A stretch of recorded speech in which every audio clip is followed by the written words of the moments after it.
خدا دادن. غمی فرزند تا جایی که برادر کورش کرد، مانند بینیم حضرت یوسف علیه السلام، پدر زیباش یعقوب در غم یوسف حتی بینایی را ای دست دادن. هیچ نعمت بهتر از فرزند نیست، جز به جان فرزند را پیوند نیست. حاصل از فرزند گردد کام مرد، زنده با فرزند ماند نام مرد. دست تو گیرد اگر افتز پای، لحظه‌ای که چشماش عاجز شد، فرزندانی زیبا دست پدر میگرفته. نمی موندن شکیم اسد مشکلی بالا شاید. دست تو گیرد اگر افتز پای، پای تو باشد اگر مانی بجای. پس فرزند که بهترین نعمت پروردگار است، این نعمت باید خیانت نشه برادر جان. این نعمت باید دوستش داریم، احترامش کنیم. بهترین سرمایه برای من و شما چی از فرزند؟ بابای همیشه از خود فرزندای خوب. فرزند کدام فرزند است؟ او ولد صالح یدعو له اذا مات الانسان انقطع عنه عمله. پیامبر زیبا حرف شیرینی دارد. وقتی انسان میگذرد تمام اعمال او منقطع مگر سه طایفه، یکی از آنها فرزند صالح. برادر جان کوشش که از خودت یک میراث خوب بذار. دنگ دیوانه به کسی لازم نیست. الکشو برادر جان یعنی بنگی و هنگی نه در جامعه، نه در حکومت، نه در کسی دیگر، در کسی لازم نیست.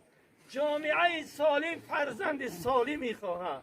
برای فرزند سالم پدر سالم، مادر سالم لازم است. پس چی گفتنی هستم؟ بابای همیشه زنده و جاویدمان، هر کی نکو نام زیست کز عقب از ذکر خیر زنده کند نام را. خواهی که نامت باقی بماند، خواهی که نگوین که روز مرگو چنان زی که به ذکر تحسین کنن، چو مردی نبرگورد نفرین کنن. عروسی بود نوبتی ماتمن، گرد نیک بختی بود خاتمن. ای برادر جان آن چنان زندگی بکن روز مرگت همه گریه بکنن. بینیم صف کشیدین بندگان خدا. به خاطر چی است برادر؟ خوب زندگی بکن، افلاک برات گریه میکنه. عالمی بالا و حتی مایه ها، حتی الحیطان، مایه های زیر دریا برای تو استغفار و گریه میکنه. لکن اگر بدبخت بمری، در هیچ جایی ندیدیم کسی یک عرق خوره بسیار بس کرده باشه، یگان بنگی و هنگی را، یگان زناگار را بس کرده باشند. فقط اوی بس میشه که پیش خدا سجده داره، عشق داره، محبت داره، نماز شب داره، گریه و ناله داره. پس برادر جان کار کن که با سری بلند اینجا رو نگاه بکن. پدران من و شما، گذشتگیان من و شما آنجا خواب هستند. چی صدا کرد ایستادن الان؟ صدا ای که بر ما مگذری گردن کشان، سخت محتاجیم و الحمده بخوان. محتاج یک سوره فاتحه من و شما هستند. برادر جان کار کن که اون جامعه را اونجا را آباد کن. فقط در اینجا قصرهای زیبا نه، بلکه قصرهای زیبا اونجا لازم است. چون که این دنیا موقتی، خالدین فیها آنجاست. برادر جان خواهی که همیشه بهترین مقام خدا برات بدهد. برادر اکا دادر با صدا میگریش سفید حاجی حرمینش، ای خدا ترس، اتقوا الله حیثما کنت. هر جای باشی، خواه حاجی هستیم، خواه مولا هستیم، خواه ایشان هستیم، خواه برادر ثروتمند و خواه کم بغل هستیم. پیامبر وقتی معاذ بن جبل به یمن راهی کردن، بهترین نصیحتی که پیامبر معاذ کردن گفتن ای معاذ اتقوا الله حیثم، هر جای باشی ای معاذ از خدا ترس. معاذ وقتا یمن رفتن برادر جان، بهترین پادشاه یمن، بهترین خلیفه، نماینده رسول اکرم صلی الله، برادر جان ماها میگذشت از خانه معاذ دودی تا آن بلند نمیشد. چنان زندگی رو با همراه خودش تنگ کرده بود.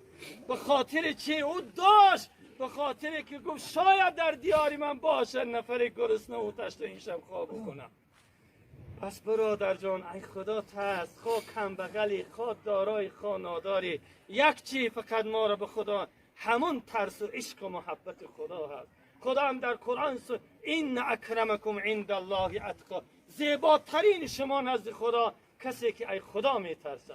من شما را نصیحتی من یعنی همچون عکا قبول بکنی، همچون دادر هر چیزی میخوای قبول بکنی، از خدا ترس برادر جان، نشود که نزد خدا با دست سیاه و با روی سیاه بره.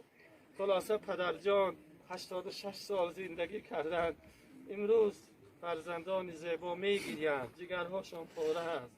این چیزی ساده نیست برادر جان. ای پدر جان خاک پایت میشوم، ای پدر جان خاک پایت میشوم، وقتی پیری من عصایت میشوم، در همه دار و ندار زندگی روی حولی کفش پایت میشوم. پدر جان چقدر نعمت، شب خواب نکرد اینها کلان شدن، گرسنه شاید دروغ و هرچی گو به خاطر فرزند، که فرزند و محتاج در دیگر نشد. امروز پدر جان که سفر در سین 86 چه گفتنی است، هر کی از دنیا گذرد دو حق بالای او، یکی حق خدا بالای بنده. خدا غفور والله او چنان مهربان، ایرگ گردن با ما نزدیکتر است. به خاطر این قدر بیماری امید آن است، به خاطری که الحمدلله پیش خدا سجده ها داشتن. خداوند دعا میکنیم که زیر سایه رحمت خودش قرارش دهد. و دیگر اینکه حق بنده بالای بنده وزنین است. تمام شما را به خاطر فرزند قرضدار نشو، به خاطر شکم دیگران خود قرضدار نکن. اونجا جای سخت است، این قرض وقتا داده نشود در قبر زنجیربند باقی میمانیم. یعنی گفتنی هستم از کسی پول پیسه گرفته باشه، فرزندان زیبا قرض پدر را ادا میکنن. الان میرن سر خاک میآیند، جای پدر را خالی میبینن، دیگر جای پدر را کسی گرفته هم نمیتواند. اون پدر جایی که دعا میکرد، اگرچه بیمارم بود وقتا غریبی میرفتن، دستای بابای امیرشاه بلند میشد، آنها 100% خانه پر بود. حالی میاین فرزندا خانه میدارن، خانه دیگر خالی هست. پس به همین خاطر است که در زندگی برادر جان روزی مرگم حاجت برگریه بسیار نیست، روزی مرگم حاجت برگریه بسیار نیست، وقتی دفنم داد و وای و ناله ها در کار نیست.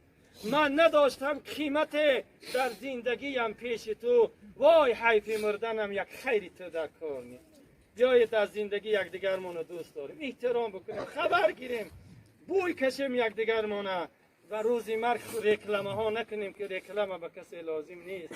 و دعا کنیم پروردگار مهربان بسیار غمخواری، یا ارحم الراحمین ارحم، خدایا به حال بابای امیرشاه رحم کن و سفر قیامت خدا سفر عروسی گردان. پروردگار الان که در قبر میمانند زبانش به کلمه ربی الله و دین الاسلام و نبی محمد صلی الله علیه و سلم گویا.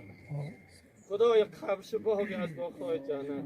خدای این فرزندان زیبا که الان روز پدرود و روز جدایی است، دعا کنیم در جدایی از پدر زیباشان خدا فرزندانت صبر جمیل، توفیق طاعت، ترک معصیت، و دعا کنیم که همیشه دعا بکنن همون دعایی که خدا در قرآن رب ارحمهما کما ربیانی صغیرا، همیشه در حق پدر جان و مادر جانشان دعا کنن که خدایا به حال آنها رحم کن که ما را از خردسالی به وای رساندن. و دعا کنیم مادر زیباشون هم خدا در قبر، یعنی قبرش مبارک، و اون دو فرزند زیبایی را که از دست داده بود امروز در عالم قبر هستند، دعا کنیم خدا قبرهای آنها را هم پرنور. و یک جا همشه که امروز این اهل گورستان از ما و شما امید دارند، از ما پدر و مادر و اکا و دادرها داریم، خداوند قبرشان پرنور و جاهشان